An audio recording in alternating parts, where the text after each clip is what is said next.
The security of Oklahomans is at stake.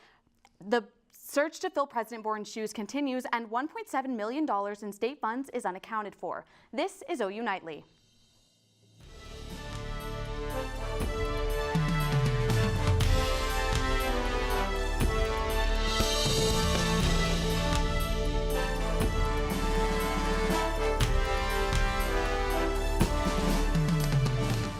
Oklahoma headlines this week have been dominated by the news that impending drastic budget cuts will affect the security of all Oklahomans. The state legislature's inability to come up with a solution to a $215 million budget shortfall means that on November 1st, vital state health and criminal justice programs will cease. The worst hit will be Oklahoma's Department of Mental Health, whose director appeared with other state leaders this week to announce that she must shut down mental health and substance abuse programs if state lawmakers don't find a budget solution. Now, police chiefs are joining critics of the legislators in action. Midwest City Police Chief Brandon Claves, speaking on behalf of all the state's police chiefs, is warning, quote, "If we don't act immediately, we will be killing Oklahomans on a daily basis." One huge concern for the mental health of children and young adults is cyberbullying, whose victims sometimes commit suicide. Bullying used to end when the school bell rang, but the rise of social media has made it an after-school activity no kid wants to be a part of. OU Nightly's Will Cornelius is in the studio with more.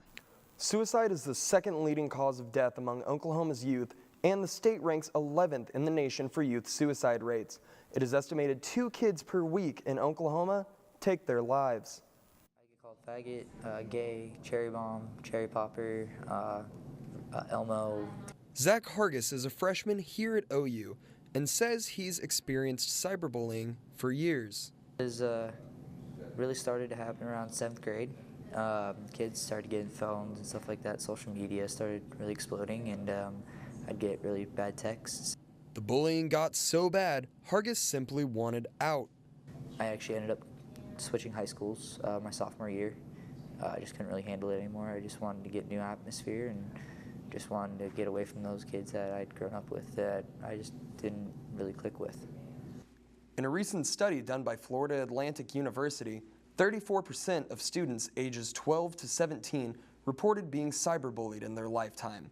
Justin Potts of Kite AI hopes to put an end to this trend. Our mission is to really eliminate harassment and cyberbullying from the internet. Potts believes more people should be talking about the harm cyberbullying does. It's obvious that this conversation isn't happening everywhere. It's important that we start this conversation again and really give voice to those who wouldn't be able to have it otherwise. The software is programmed to detect abusive language and is learning every day. So we use machine learning, which is basically like training a kid to learn something. So figuratively, we hold up flashcards to it and say, this is abusive, this is not abusive. Although their program is not yet widely used, the team at Kite AI is committed in their fight to end cyberbullying. If you or someone you know is experiencing cyberbullying, go to stopbullying.gov for help and resources. Nicole, back to you in the studio. Thank you, Will. The Oklahoma Board of Regents released the list of nominees who will serve on the search committee for a new president of OU. The 20 nominees are a combination of faculty and staff from the Norman campus and the Health Science campus in Oklahoma City. 4 OU students are also on that list. On Monday, the Board of Regents will narrow the list to the final 10 committee members. And the weather has been looking beautiful this week in Norman. What can we expect for this weekend, Sawyer?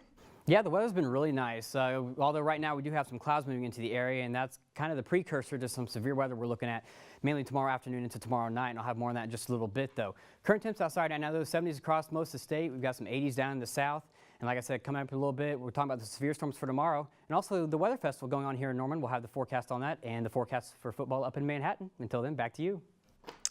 Thank you, Sawyer. So speaking of that weather festival, the National Weather Center is hosting their free annual weather festival this Saturday. The open house style event features weather-related organizations and activities, including balloon launches, drone demonstrations, and even an opportunity to issue your own tornado warning.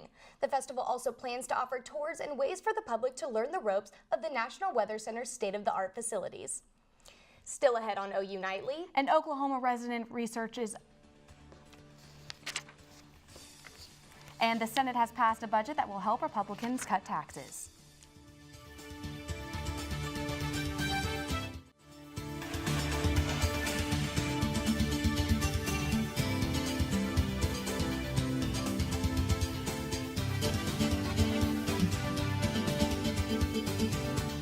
Botany Club had its inaugural fall plant sale today. Students and faculty flocked to the greenhouses, picking up some new greenery to brighten their homes. Botany Club President Daniel Hayden says plants can be tricky to care for, but the group is here to help. Like educate people because they always buy plants. It's like I killed it a week later. Well, it's like that. We'll teach you how with plants. We'll teach you like what plants are around us, like native plants, like how to grow plants. You know how to be more aware and knowledgeable of the plants that we see in our everyday lives.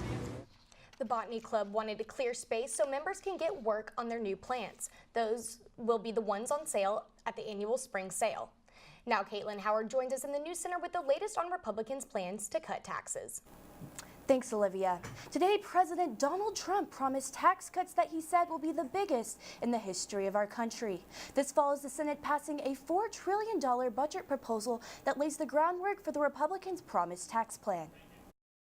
You understand that lower taxes mean bigger paychecks, more jobs, and stronger growth. At the heart of our plan is a tax cut for everyday working Americans. The budget plan, which passed on a 51-49 vote, will allow Republicans to get tax legislation through the Senate without Democratic votes and without fear of a Democratic filibuster.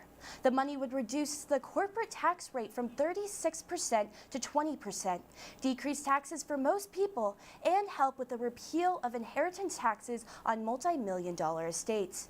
The budget plan now goes to the House of Representatives. 2 more U.S. government workers have been confirmed to be victims of invisible attacks in Cuba, raising the total to 24. The U.S. Embassy had roughly 50 personnel posted in Havana until earlier this month when the State Department pulled roughly 60% of its staff. This was in response to U.S. Embassy workers and their families being harmed by unexplained mysterious incidences related to their health. Last week, President Trump said that 1 month after Hurricane Maria hit Puerto Rico, about 1 million people are without water and 3 million are without power. FEMA has provided 38,000 tarps and 6.2 million gallons of bottled water to island residents. This is only about 9% of drinking water that is needed for the entire territory. The U.S. government says it's committed to helping Puerto Rico, but is confronted with challenges including roads that are muddied and impassable for large aid delivery vehicles. That's what's going on around the world. Back to you in the studio, Nicole. Thank you, Kaitlyn. $1.7 million could be missing according to an Oklahoma audit. The utility revenue from the city of Hartshorn, Oklahoma collected over the past 7 years was never deposited. An Oklahoma County Sheriff's Office is currently under federal investigation for possible embezzlement. And still ahead on OU Nightly. Popeye's chicken isn't just sold at Popeye's. And it's been a nice day out today, but I'll let you know about the severe storms coming in tomorrow right after this. Hey, welcome back to OU Nightly. Looking outside right now, it's been a really nice day, like I said, but those clouds are starting to move into the area. And again, that's with the moisture that's being brought up from the Gulf, and it's going to kind of the energy for this system. And the initiator is going to be a cold front moving through our area tomorrow afternoon. Although current conditions outside right now, those winds gusty south-southeast at 23 miles per hour currently, 78 degrees, and like I said, those clouds starting to move in. So across the nation right now, 78, like I said, Norman, but there's that cold front from about Billings down to Salt Lake, and that's going to be moving in a hurry down to our area tomorrow afternoon. Lows tonight, though, we'll keep those southerly winds with us. We'll be in the 60s, some 50s up in the Panhandle. Highs tomorrow. There's our cold front right there with those northerly winds. And basically we have what we call convergence, and that's where we can get some storm initiation along that cold front. 70s across the central state, 80s again down in the south. So above average for this time of year. So let's look at this cold front. This is currently right now, the cold front's out near Salt Lake. Like I said, it's going to move in a hurry to our area. And then by about Saturday, right around 4 p.m. or so, we're going to have some storms. They're going to start up in Kansas and then start to initiate back down into our area. And I think this is going to be a pretty big squall line. We could see storms all the way from Minnesota down into Texas. So this is a big system going to affect a lot of people. And luckily, though, the Weather Festival, which is going on here in Norman at the Weather Center right near Highway 9 from 10 to 2, is looking good. Although also going on up in Tulsa is Oktoberfest. That started last night and goes on into tomorrow. And Sunday, tomorrow's hours, I believe, are 11 a.m. to 1 a.m. And so they're going to get some rain. So be prepared if you are going out there. And now let's get a little closer look here. 8 p.m., those storms again right on our doorstep. and those are going to be potentially severe at times. The main threats we're looking at are gusty winds, maybe some hail, and we can't rule out a few spin-ups along the leading edge of this squall line, and that'll move out of our area mainly by Sunday morning. We could see some drizzle behind it, but I don't think we're going to see anything measurable like this. All right, so let's go ahead and look at our severe storm zone for Saturday. Best chance right along I-44 and down into Lawton. Possible up in Woodward, but like I said, once it gets to our area, it should be severe at that time. So be expecting that. So your 2-day forecast: severe storms in the evening, 76 on Saturday, 90% chance of rain. I kept a 20% chance in the morning on Sunday, and again those north winds, early showers. And we'll extend this on out Sunday into Monday. We're going to warm up a little bit. Get a little bit of a cold front Monday night, though. No showers with that. Our winds will change to the north. Lows in the 40s and 50s.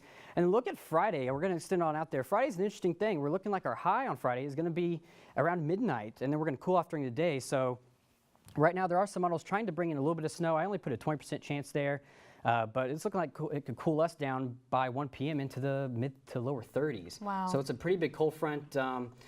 Kind of abnormal for this time of year, but we'll be watching it. It's still, 7 days out, so take it with a grain of salt. Yeah, especially with the game coming up. Yes, Yeah. everyone's gonna Not bundle ideal. up. Bundle up. Thank you so much, Sawyer. Thank you. And a lot of restaurants build their reputation on signature dishes that they feature on their menus. But one restaurant was caught using another restaurant's signature dish.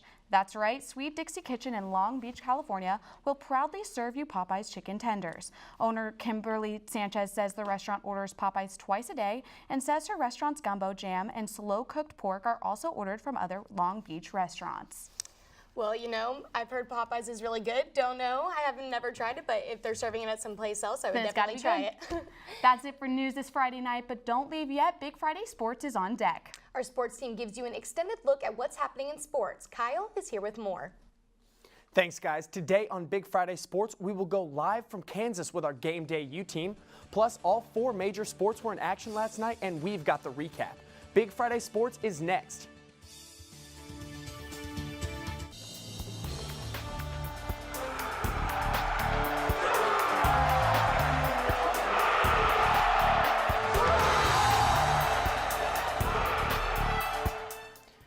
And there it is, the beautiful Manhattan skyline.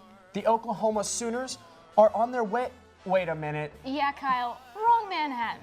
OU is headed to the Little Apple to face the Kansas State Wildcats tomorrow. Hey, it's an easy mistake to make. Hi, everyone. I'm Kyle Payne, and she is the smart one, Madeline Roberts. And this is Big Friday Sports. Plenty to talk about today, starting with the Oklahoma Sooners on the road again.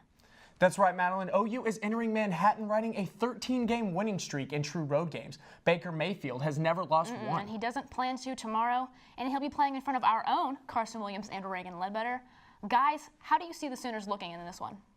Thanks, guys. We are live in windy Manhattan, Reagan, the Little Apple, although right now it feels like the Windy City. Yes, it does. It's a windy one out here. The sun is shining. Not tomorrow, though. Rain in the forecast, unfortunately. Yeah, heavy rain, exactly. So offensive keys, looking at tomorrow's game against Kansas State, what really stands out to you? For me, it has to keep the pedal to the metal. This team has started out 14-0 in the last 3 games in Big 12 play, but then they just stop. And this team has really struggled to continue that momentum going into the second and third quarters before they have to fight at the end to get a late-minute score to win the football game. Not Iowa State. That didn't happen there. But for me, it's about keeping things going. The focus for many years, the last couple years actually for this team, has been to start fast. Well, they've accomplished that. Now they got to keep things going. It's tough when you don't have guys like D.D. Westbrook or Joe Mixon and Samaje Perine, your playmakers from last year, to keep that going. But for me, in an environment like this here in Manhattan, you have to keep that going from the start to finish. Yeah, you mentioned no D.D. Westbrook. The OU's offense is still one of the top 10 offenses in the country, so they should have no problem doing that.